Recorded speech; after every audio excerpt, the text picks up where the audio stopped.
This episode is brought to you by Progressive Insurance. Do you ever think about switching insurance companies to see if you could save some cash? Progressive makes it easy. Just drop in some details about yourself and see if you're eligible to save money when you bundle your home and auto policies. The process only takes minutes, and it could mean hundreds more in your pocket. Visit Progressive.com after this episode to see if you could save. Progressive Casualty Insurance Company and Affiliates. Potential savings will vary. Not available in all states. And so it can be something that people are fearful to publicly donate to and support, or even they just want the peace of mind knowing that their donation will be private. And so they use us to help gifts like that go through. Step into the world of success with your brand amplified, the ultimate podcast designed to unravel the intricacies of thriving businesses. I'm your host, Annika Jackson, and I'm on a mission to uncover the stories, strategies, and secrets that have propelled entrepreneurs and business leaders to success. As a partner, customer of Silent Donor, I'm really excited to have the founder here, Tim Sanders. Tim, I love the fact that you have this heart to help so many organizations. And so welcome to the show. Thank you. Yeah, thanks for having me on. I'm happy we could connect and I'm excited to talk. Yeah. Before we start on Silent Donor, I want to backtrack to the road that got you into the world of anonymous donation. Yeah, it's funny. We have a joke that people that find their way into philanthropy always got here with some roundabout path. Yeah. Certainly no different. I started my career actually working in international development for a private intelligence firm overseas. So I actually lived in the Middle East and West Asia for a couple of years. And that's also where I got my first experience with international aid workers, which will come full circle in a minute. But I'm originally from the Chicago area. So after I was overseas, I eventually came back to this area again. And I got a job at an innovation consulting firm called Kusmarski Innovation here, which was really interesting because for the next 4 years, every day I was spent with me working with clients, trying to have them come up with new products and new services that they could launch into the market. And as someone that was interested in launching my own product or service one day, it was, the perfect opportunity for me to really learn and take some of those learnings with me when I eventually came to launch Silent Donor. A big one is around getting comfortable talking to customers, which I can speak later, but that was pretty integral to my path. And then after that, I worked directly in philanthropic management consulting, another firm here in Chicago. And that's where I had the chance to advise some of the largest fundraising institutions in the world, which were clients of the firm. And so think major public and private universities in the US and Europe, big hospitals and cancer centers that are doing sometimes multi-billion-dollar fundraising campaigns, arts and humanities institutions in the US and abroad. So it gave me a really interesting look into philanthropy in general and also how they interact with donors and everything like that. And that was kind of the backdrop for some of the insights that I had behind launching Silent Donor. And I guess for people who don't know, so Silent Donor is a privacy-focused international philanthropy firm, and we also operate the largest anonymous donation platform on the internet, just called Silent Donor. So people can just go to silentdonor.com and check it out there.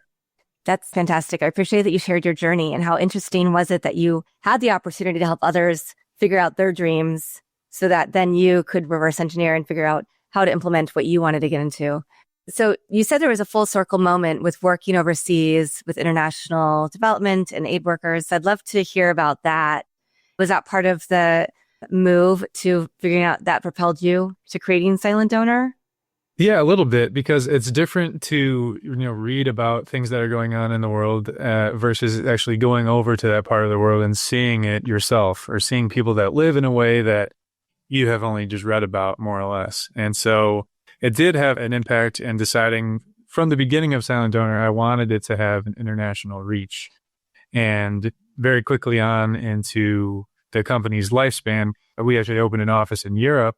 And so we have a base here in the US and one in Europe as well, just as an intentional move to focus that we know that philanthropy can affect so much more than just here in the US, and often does, but we wanted to be intentional about being able to spread the mission of this company to make sure it had impact all across the world. And that really was kind of just baked in due to my experiences that I had when I lived overseas.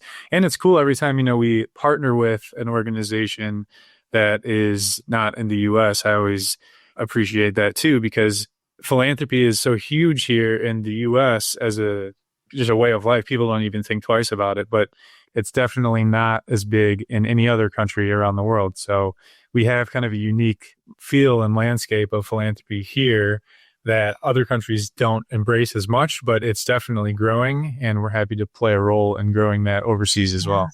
Yeah. What did you see fundamentally about the world of philanthropy, donors, that made you go, there's a better solution for people?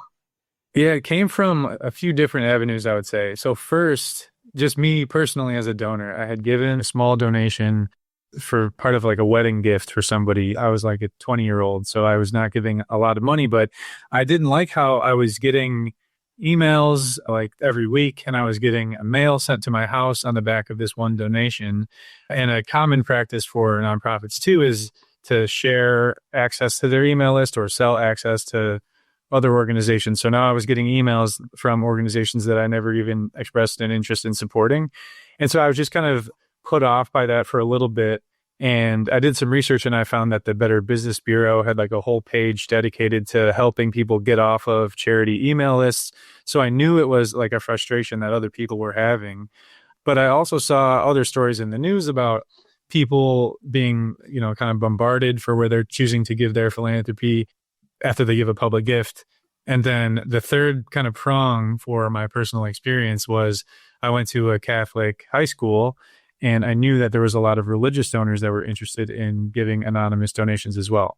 So those three things were kind of the reason why I thought if I launched a platform that catered to privacy, that I could get some people that might be interested in using it. Because from my perspective, I wanted to have an impact, and I liked the nonprofit and their mission, but I just didn't want all the other stuff to accompany the donation. So if I could still have the impact I wanted while I could keep my personal information private, then that would be the way that I would choose to donate. And then when I did some research, I realized that there was no easy or uncomplicated way to give an anonymous donation. And I also realized that there was no easy or uncomplicated way for charities and nonprofits to accept anonymous donations. And this was, despite the fact that I knew from my professional experience that there were so many donors interested in giving this way. Kind of regardless of the people's sophistication in philanthropy, sometimes even really wealthy donors, they don't have like a long-term view of their giving. And so when things come up in the news, or they just get an idea of they want to donate and they want to donate privately, they can simply use our infrastructure to make the gift, instead of them having to have their own family foundation set up, or maybe a donor advised fund if they don't already have one set up. Then they can just use us to accomplish their philanthropic giving privately. But essentially, I thought that there was no way to give that appealed to the more modern internet age donors, people that are taking all sorts of steps to protect their privacy anyway as it relates to their online lives. And I thought it was crazy that no one had not built this already. And so I set out to build it myself. And that was around the end of 2019. And now here we are all these years later. Yeah, amazing. There's so many things I want to ask you. And one of them is noting that there is an organization I donated to that if you look at their records, you know that there is actually a fairly large amount of money that's going to marketing, advertising, promotion, right? Commercials on TV, to frequently, maybe every month, every other month, I get a few donations over the years, and they're spending a lot of money sending me mailing labels or little notebooks that I'm never going to use, or things just to get a $20, $30, $50 donation. And that really bothers me that their money is going towards something like that versus going to actually paying for the cause. Yeah. And I made a post about this on LinkedIn that got a lot of traffic because I wasn't so tactful about saying it. But I think it is true that especially for younger donors who have never given a mail-in gift in their life, and they only give online more or less, I feel like it makes no sense for these nonprofits to waste their resources sending a ton of mail to their homes. I think the organizations think that perhaps they could become a multi-channel donor. Maybe they'll eventually give a gift in the mail. And obviously some people do give in the mail, otherwise they wouldn't send it at all. But I think they should try to just help themselves a little bit, maybe run some analytics. If after 10 months I haven't responded to any of their mail, maybe take me off of that list. I'm sure I could always get put back on, but it is almost impossible to get taken off those lists once you're on them, as, Evidence Better Business Bureau trying to help these consumers make that same thing. But I'm in a very similar boat to you. So I try to be a little more tactful when I criticize what they're doing, because obviously they're trying their best to raise money, but I'm totally with you. If donors have no interest in giving in the mail, they see it more as a nuisance. And instead of a way to ingratiate them further to your mission, they just don't want that type of communication. If people are only giving digitally, it might make sense, in my view, to only reach out to them digitally for follow-ups, sending them emails with things that you might think are relevant, because I think a lot of times with, at least for the younger demographic of donors, the mailers just really don't hit the mark. Yeah, 100%.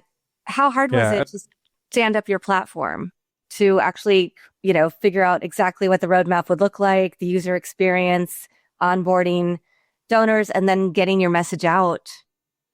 Yeah, it was difficult. It took longer than I thought. So that's always a message that I give to prospective entrepreneurs out there, to give yourself a little bit more time than you might think that it'll take. Because also I wanted to control the experience of donors through the entire process. And that meant we had to create our own charitable fund here in the US and our own charitable fund in other jurisdictions around the world, so that we could really protect the process the whole way through, instead of leveraging something like a big donor advised fund provider that already exists, because then the experience goes out of our hands and into theirs. So it took a while, especially because around COVID times is when I applied for our tax deductible status. So it took 9 or 10 months for the IRS to even get back to us. But after that, it's been driven in part also by just the choices of donors looking for a solution like this. It's funny how many people just find us on Google because they're kind of desperate for a solution for sending a donation to a place that they like and would like to support. But at the same time, they don't want to get all the deluge of mail and emails and stuff that might accompany those gifts. And so they found us in a lot of cases. But another thing that we do is we partner with a lot of different charities and nonprofits all over the world, so that they can offer to their donors an easy anonymous donation option just right from their own websites. And, we have these partnerships with a lot of different organizations in the US, for instance. And that has been helpful for us to grow as well, because now donors can figure out who we are, because we maybe have partnered with a large institution or organization that they're interested in donating to as well. So that kind of helped us on the marketing front, because we were kind of like a value-added service for the charities and nonprofits. So it made sense for them to tell their donors about us, and then more people found out about us. Another way that we were able to grow too is through some media spots. So I know you have like a PR background and stuff, and earned media is very crucial to us in the beginning. We were lucky to eventually get coverage in like the Associated Press this past year and in the Chronicle of Philanthropy. Like those things definitely have helped in turn also boost, your SEO and things, and people finding out about you on search engines. It's been funny too, in the last couple of weeks, we get more and more inbound donors telling us that they found out about us because they asked their favorite AI agent, ChatGPT or anything like this, how can I send an anonymous donation? And they sent them to Silent Donor, which is excellent. But some of the partnerships that we've been able to forge too, being high profile, have helped us get the word out in a sense. So like the country of Ukraine is a partner of ours, which is a fascinating partner. And I have an interesting story about that one too. But we're also partnered with organizations like Give Directly and BRAC USA. The Global Empowerment Mission was a recent one. We're partnered with the Diana Award, which was started by the royal family to honor the late Princess Diana. So we have a huge range of organizations that we publicly partner with, where people can give donations to support their mission anonymously. And people can give virtually to any nonprofit through us, but the partnerships really help put our name out there in a major way as well. As a business owner myself, I can tell you that finding the right people to hire is absolutely brutal. You post a job, get flooded with hundreds of resumes, but somehow still can't find anyone with the actual skills you need. It's like searching for a needle in a haystack, but not with ZipRecruiter. ZipRecruiter finds amazing candidates for you fast. And right now, you can try it for free at ZipRecruiter.com/work. Here's what makes ZipRecruiter different. Their smart technology actually identifies the top talent for your specific roles super quickly. The moment you post your job, their matching system starts showing you qualified candidates immediately. Plus, you can reach out to your favorite candidates right away using their pre-written invite to apply messages. No more waiting around, hoping someone will notice your post. Ditch the other hiring sites and let ZipRecruiter find what you're looking for. The needle in the haystack. 4 out of 5 employers who post on ZipRecruiter get a quality candidate within the first day. Try it for free at this exclusive web address, ZipRecruiter.com/work. Again, that's ZipRecruiter.com/work. ZipRecruiter, the smartest way to hire. Yeah. Well, talk about the Ukraine story. Yeah. So I had partnered with a smaller foundation in Ukraine to start. And then I met eventually with some consulate here in Chicago, and I was talking to them about the work that we're doing for this foundation in Ukraine. And this was right at the beginning of the war. And they saw kind of the value in offering a private giving option to people that wanted to help support Ukraine during the initial war efforts. And they decided that they would partner with Silent Donor. So I attended a fundraiser first where I met people from Ukraine. And then from there, had to meet with some government officials and things. And then we officially got the partnership launched, I think, in 2022. But that was just another big international moment for me as well. And that's what prompted us to open a European office off the back of this big partnership with Ukraine. And then I got the chance to travel to Ukraine for a private presidential summit on fundraising as they found themselves, trying to fund another year of the war and all the humanitarian efforts that needed to take place. And so I went to the capital city 2 years ago at this point. And yeah, it was a pretty crazy and surreal journey. Yeah, amazing. But that shows the power, because I do think, particularly in a time when our data is all over the place, there are data breaches, but many times, and with the climate ever changing, politically, and whether our views are personally versus what we do professionally, I think having a solution where we can make anonymous donations is really important, because then you can still donate to your values, but you can still not have conflict perhaps with coworkers or employers or other people. 100%. And I think it's extremely timely too to have this conversation with you on your platform off the back of so many nonprofits have lost federal funding that they thought that they were getting over the past few months with the USAID funding freeze and all that. So there are definitely big gaps right now for these nonprofits to fill, and they're trying to be savvy in different ways that they're navigating and how they can perhaps broaden their donor base or get more people in to give that maybe weren't giving before, or present new, novel, or different ways around fundraising techniques and things. But, charities and nonprofits, at least only in the US, not even counting other countries, raises north of $500 billion every single year is sent to charities. It's a huge amount, but I still think that they aren't doing a very good job of appealing to privacy conscious donors the way that we appeal to them, because there wasn't an easy solution that existed before us. And some little industry knowledge too, that little checkbox that you might see when you're giving a donation online. It says, check this box here if you want to be anonymous. Well, you're really not anonymous at all to the organization, because they still get all of your information. And so we have a lot of donors come to us off the back of their anonymous donation, and they're upset because they click the anonymous box, but they're still getting all the mail sent to their house. They're still getting the emails and everything. And so it doesn't really feel like it's following through on the promise of this being an anonymous donation for them. It's anonymous in the announcements, right? On the list Correct, of donors. right. Yeah, if they do like an annual report. Right, and donors don't really necessarily understand that. I understand that's, and you understand that's how the industry kind of works. Like, we're not going to list your name on an annual report, but that's not real anonymity as people think about it. So that's what they use us to accomplish. And I think there's an analogy that I often use that's kind of absurd, but it gets the point across as I see it of how privacy really hasn't been embraced in philanthropy. And the analogy I use is around blue jeans. I just say, imagine that more people than ever are wearing blue jeans. They're using blue jeans as accessories. There's blue jeans related legislation being passed in countries all over the world. And then imagine there's like a major fashion retailer that is doing nothing to capitalize off the blue jeans craze. It would be absurd, right? That would never happen. But that's what I feel like is happening with privacy being this international movement. There's laws being written in about privacy. People are using all sorts of different privacy related tools. And yet this major player in the space that raises over $500 billion a year or spends $500 billion in philanthropy. And philanthropy hadn't really been doing anything to attract all the people that are private. And I think if there's a like-minded community in the hundreds of millions of people, then that, ought to get the attention of those that are trying to raise money from them. And just, especially in these trying times, like I mentioned, that if you can offer more angles or something, a novel approach, or just make donors feel more comfortable giving to your organization through privacy, then I think that's something that more organizations can leverage, and they can easily leverage that through us. And we're happy to partner with charities and nonprofits completely for free for that effort. Yeah. Well, let's talk a little bit more about that, because before we jumped on, you said this summer has been much busier than you anticipated, because this usually is a slower cycle for donors. Usually, I think we operate more on a school, cycle many times. So part of it, I'm sure, is because of all of the funding from the federal government that's been cut. What are some other reasons, and what are the upticks that you've seen?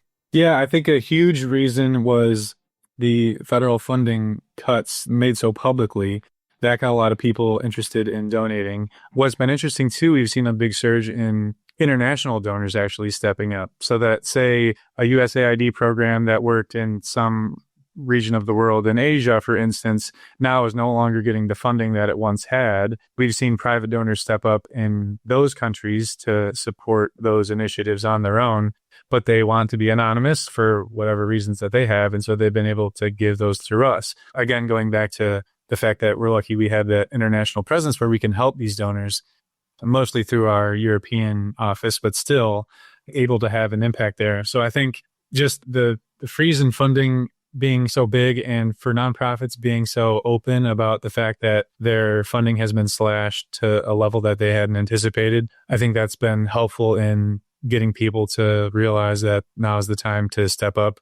And it's being covered on the news all the time as well. And I think that really opened a lot of donors' eyes. So I think there's been some big moves. Otherwise, yeah, to your point, philanthropy a lot of times is just the fourth quarter of the year, more or less, or back to school, especially for, education-focused nonprofits. But it's always nice to see people react. But some people say, reaction it's not as good to have donors that just react to what happens in the news. You'd rather have them ingratiated throughout the whole process. But we exist to also help donors. So like if there's fires in California, for instance, and donors want to step up to give anonymously, they can do it easily through us. Like I mentioned before, even if they don't have any other, donor advised fund or some kind of apparatus set up for them to give, they could just hop on, send sometimes large donation through us quickly and easily, and, accomplish their giving. Even though it is in response to something, I think that doesn't, cheapen the gift at all. And I'm happy to help these donors embrace it.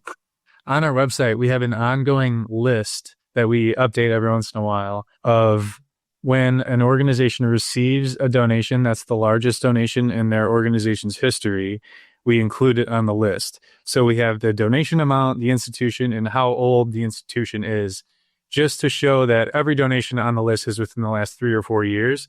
But it's a way that you could just scroll through this list. There's like 60 something entries at this point, and just visibly see the impact of anonymous donors and what they're having in philanthropy. And the list covers huge donations to, the usual suspects like universities, but there's also like zoos on there. There's treatment centers, there's hospitals, there's everything that's included. It's just another interesting way that I try to get people to think differently about how they should embrace privacy with their giving. Yeah. I want to hear a little bit more about, how much money has flown through the hands of silent donor to organizations, just a ballpark even. So we keep a lot of our information private because we're a privacy-focused firm. But one thing that we do say, so we've helped thousands of donors from over 30 countries across the world send millions of dollars to charities in the U.S. and abroad. And I mean, just like 12 days ago, we received an anonymous $300,000 donation. And last year, so when the Chronicle of Philanthropy wrote a story about us, the story was kind of centered around an anonymous $500,000 donation that someone had given to this tiny school in Pennsylvania. And I always use that as an example of saying, you never know who is out there that might want to support your organization, but doesn't want any of the accolades or doesn't want the building named after them, which this person definitely could have accomplished if they would have given through traditional means. But it just kind of, opens people's eyes to the fact that there are donors out there that are willing to give large gifts, but don't want any of the publicity that accompanies it. And one of the interesting findings of Silent Donor too is that wealthy donors will use Silent Donor because they don't want other nonprofits in the area to all go and knock on their door and say, oh, we do similar work. We saw that you gave $10 million to XYZ charity. Will you also donate to us? And then now the wealthy donors in an awkward position of having to have a lot of these conversations and say no, because, they can't give to everywhere. And then if they do give to somewhere else, sometimes people compare the two gifts and say, oh, they must like this organization better than that one. And it just is a whole lot of unwelcome attention off the back of what should be, a really celebrated public, nice gift. And so they're using us for that. But the impact has definitely been large and it's been global in scope. So we're really happy to report that. Now, we've talked a lot about how you help the nonprofits, how you help connect the donors. But what about the nonprofits themselves? Because it's not enough, as I know, right? Just to put the fact that we're partners with Silent Donor on a website. There are other things that nonprofits still need to do to make sure people know that that's an option. You just realized your business needed to hire someone yesterday. How can you find amazing candidates fast? Easy. Just use Indeed. Stop struggling to get your job post seen on other job sites. With Indeed sponsored jobs, your post jumps to the top of the page for your relevant candidates, so you can reach the people you want faster. According to Indeed data, sponsored jobs posted directly on Indeed have 45% more applications than non-sponsored jobs. Don't wait any longer. Speed up your hiring right now with Indeed. And listeners of this show will get a $75 sponsored job credit to get your jobs more visibility at Indeed.com/PODKATZ13. Just go to Indeed.com/PODKATZ13 right now and support our show by saying you heard about Indeed on this podcast. Terms and conditions apply. Hiring? Indeed is all you need. Yeah, I mean, especially today, it's such a crowded field. Everyone is competing for the same donor attentions, more or less. And so if there are ways that you can, somehow differentiate your campaign, and maybe private giving is one way that you can do that, then we're trying to encourage people or nonprofits to embrace this, because it can come down to, if you had novelty sometimes in your fundraising efforts, to maybe get a gift that, look, every organization I feel like is on the hunt for new donors and for increased funding in light of all the things that we've been discussing. And so it's just difficult. And if you can use something like a Silent Donor to attract new donors or get a new kind of asset class of people interested in giving to your organization, then I always, think of us as a tool, is what I like to say to some nonprofits, that you can leverage to make success within your own nonprofit, or just reinvigorate your current donor base. So for every donation receipt that we send out, it comes with a survey link. And this goes back to my innovation consulting days, getting comfortable talking to your customers, because I'll set up calls with donors that give just to get feedback from them all the time. And a lot of them are first-time donors, which is surprising to us. But we also have a drop down, or like a part of the form that says, would you send this donation if there was no way to donate anonymously? And they say no. So they're only interested in sometimes giving a donation if there's a private giving option. And then a great statistic I like to tell people is that our platform's giving average, even excluding more major gifts, is 3 times larger than the U.S. national online giving average, which is to say that it at least behooves your nonprofit to at least offer an anonymous donation option, because statistically this group is giving much larger gifts to charity, and we don't cost anything for the charities and nonprofits to partner with us. But just going back to talking about the industry in general, it's not a secret in philanthropy that fewer people are donating to charity every year. I think the statistic is 17% fewer households donate to charity today than just 20 years ago. And so even though the amount of money is increasing, it's coming from a smaller pool of donors that are, giving larger and larger gifts. But on the whole, less people are giving. Alumni giving is declining for higher education institutions. International NGOs are facing a big humanitarian funding gap. And so all these people are searching for ways to try to fill this. And I talk to nonprofit or development professionals often, and I hear some of the same things sometimes where they say we're looking for new ways to connect and engage with donors, or we're trying to use donor-centric fundraising principles and all these things. And I just tell them, if all of that is true, then you might want to, really embrace privacy as just one of the levers that you can pull to get more people interested to try to fill some of these gaps. Because if you're noticing fewer people are giving every year while this privacy movement is taking off, it might, it's the old Wayne Gretzky quote of try to skate to where the puck is going, right? Meet with the donors where they're at truly and offer them a way to give that might make them more comfortable giving. Now, you have obviously worked with overseas teams. You worked overseas. How hard was it to create a secondary office in Europe and have, be running 2 different countries' operations? Yeah, well, we chose the Netherlands because the ease of doing business there is really great.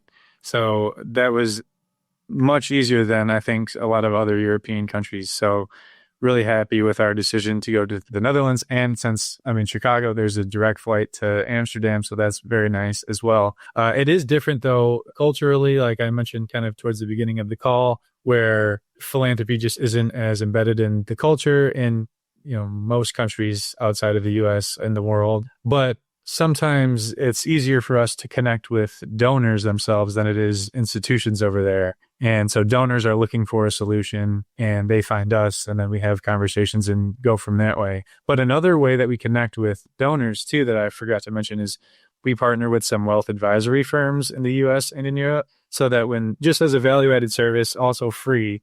So if they have a client that comes to them that expresses an interest in accomplishing some philanthropic goal privately, they can introduce us to them, and then we can take the relationship from there and help them give, to wherever they'd like privately. But another more grave reason that people use silent donor that wasn't initially anticipated by me and is more of a focus of our international donor base sometimes is that they use us to protect the basic human right to privacy when they're donating. So sometimes anonymity is like sought out by these donors that are living in areas of the world where they kind of fear persecution or backlash from those people in positions of power after they give a donation, because where they're giving might be seen as going against those that are in the positions of power. An example I give sometimes is, so we partnered with the Malala Fund, and they are championing for education for women and girls, which includes in the Middle East. And obviously Malala herself was shot by the Taliban over standing up for education for women. And so it can be something that people are fearful to publicly donate to and support, or even they just want the peace of mind knowing that their donation will be private. And so they use us to help gifts like that go through. And there's a bunch of different examples. In fact, there's an example of US-based 501c3 called Razum, which helps Ukraine, but it's based in the States, and they had a donor make national headlines because she gave a $51 donation to help their cause. And then she went and visited, she's a dual citizen. She visited her grandmother in Russia. And while she was there, since she made a public donation, they found out that she gave this $51 donation to help Ukraine, even though it was a US 501c3. And they arrested her and they sentenced her to 12 years in prison. She just got freed with a prisoner swap, so she didn't have to endure all 12 years. But a couple of weeks after that huge story broke, we partnered with Razum, and now people can donate anonymously because it has real world stakes for some people as well. So it's not just privacy as a nice to have for everybody where you just want to get off the email list. Sometimes it can come down to your physical security. And so that's something that I didn't anticipate, but it's kind of an international aspect that's really kind of interesting. And we're helping people give to the charities that are doing impactful, but sometimes sensitive missions. Yeah, I see that becoming something that just is increasingly more and more important, given all the changes every single day in the political ecosystem. Yeah. And I mean, too, so it's like, I just encourage people to think about billions of people are downloading the privacy messaging apps like Signal and Telegram. I think over 1 billion people every day now use VPNs to protect their like web surfing and everything and their browser activity. 100 million plus users every month are using privacy focused search engines like DuckDuckGo or the browsers like Brave and things. And so, with all of this innovations taking place in privacy that are clearly being used by so many people, I know, and I'm kind of beating this same drum that I've been doing the whole time, but there's all these markers out there that prove that people are interested in privacy all over the world. And so a small slice of that is philanthropic giving. Of course, I realize private messaging has way more application than private giving, but the need for privacy, I think, manifests itself also in ways that people are choosing to give back. Yeah. And you can't beat that horse enough. That's such a bad analogy, but it's true. I mean, this is something that we cover a lot in the digital media management program at USC that I teach for, because it's not just about, countries have privacy laws. In the US, it's by state, but then we also have AI privacy laws, and there's so many more regulations and laws in some places that are popping up where other places are more Wild West. It does have serious implications for knowing that so much of our data is out there and not safeguarded. So can there be some place where we can have that privacy and be able to live in a little bit of peace without being inundated by other marketing messages, quite frankly? Yeah. When I set out to create Silent Donor, it was, we aren't trying to change any donor behaviors either. We're just trying to make it easier for donors to do what they were already trying to do, and they would click that little checkbox. So it's just kind of moving in step where donors are and where their thinking is. And if it helps them, like I said, give back in a way that makes them feel more comfortable. Because at the end of the day, if our company gets any revenue, it's necessarily because someone has chosen to give to charities. I mean, it's the best mission. It really can get you fired up about coming into work every day. That's for sure. Yeah. And where are you going to go next? I hope that we can continue to grow the team and the amount of partnerships that we have. Really, the goal, I think, is to just become more ubiquitous in charitable giving. That's very often that people have still never heard of Silent Donor, which we were under the radar for the first few years anyway, just working with private clients more or less. So I understand, but, it's just hopefully a way that when people think about donating, they can always think that Silent Donor is an option for them to give. So making that more accessible to people, or just getting more people aware that we exist as a giving option. Obviously, it's great that we're on the first page of Google and obviously ingratiated into ChatGPT and stuff. So that really helps. But I think in the future, we'll just look to have more growth to meet the people where they're at and get more people to give. Awesome. Tim, this has been a great conversation. Obviously, I will have the link for Silent Donor, even though you can find it pretty easily and just find the name. And, I might make a little plug for the ICL Foundation, being a member as well. So we're always looking for ways to sponsor scholarships for our students. And I just really appreciate the intentionality that you've put into this platform. And it just wasn't a harebrained idea. It came from your expertise from working and being overseas and seeing what it looked like to working with different organizations that were creating their own products, brands, services, to then do this very methodically, at least in my view. And I really appreciate the time and intention you took to build a platform that you could scale and that people could really feel safe on. Well, thank you for the kind words. And thank you also for giving me a platform like this to be able to tell more people. I think it's great. Thanks for having me on. Of course. And Tim, you did give us a little quote earlier, but I always do ask, is there, do you have words of wisdom, quote, mantra, poem, verse, motto? My favorite quote, I think, is just this short one, or just life's too short. You never know what can happen. And so it's part of the reason why I launched Silent Donor to begin. It's definitely a risk, but life's too short, Yeah, amazing. Awesome. Well, thank you so much, Tim. And thank you to everybody who's watching this episode or listening to it. I'm really excited to release this episode in the very near future and hopefully get some more people to partner with you. I would love it. Thank you so much. Absolutely. Thanks for listening or watching to this episode of Your Brand Amplified. Don't forget to leave us a rating or review on your favorite podcast listening platform. And if you want to learn more, check us out at yourbandamplified.com. You just realized your business needed to hire someone yesterday. How can you find amazing candidates fast? Easy. Just use Indeed. Stop struggling to get your job post seen on other job sites. With Indeed sponsored jobs, your post jumps to the top of the page for your relevant candidates, so you can reach the people you want faster. According to Indeed data, sponsored jobs posted directly on Indeed have 45% more applications than non-sponsored jobs. Don't wait any longer. Speed up your hiring right now with Indeed. And listeners of this show will get a $75 sponsored job credit to get your jobs more visibility at Indeed.com/PODKATZ13. Just go to Indeed.com/PODKATZ13 right now and support our show by saying you heard about Indeed on this podcast. Terms and conditions apply. Hiring?